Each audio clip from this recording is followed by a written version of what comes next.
جہاں تک تعلیمی ادارے ہیں، تعلیمی اداروں کا مطلب یونیورسٹیز بھی ہے، اس کا مطلب سکولز بھی ہے، کالجز بھی ہے،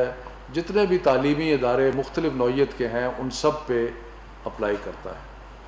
ہم نے یہ فیصلہ کیا کہ 15 جولائی تک آپ کو یاد ہے کہ ہم ساری تعلیمی ادارے بند کر چکے تھے۔ یہ فیصلہ کیا کہ 15 جولائی کو تو کوئی تعلیمی ادارہ نہیں کھلے گا، لیکن 15 سپٹمبر سے ہم نے یہ فیصلہ کیا ہے کہ تعلیمی ادارے جو ہیں وہ کھل جائیں گے۔ اس میں یونیورسٹیز بھی ہیں اور اس میں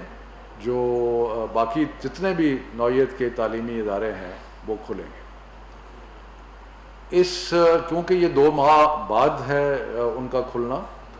تو اس لیے ہم اگست کے پہلے ہفتے میں اور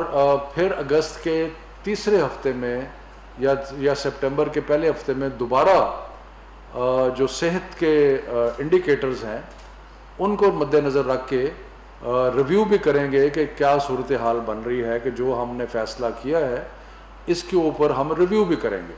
یعنی کہ جو فیصلہ کیا ہے تعلیمی اداروں کو کھولنے کا 15 سپٹمبر سے، اس پہ 2-3 دفعہ ہم آپس میں بیٹھ کے مزید مشاورت کریں گے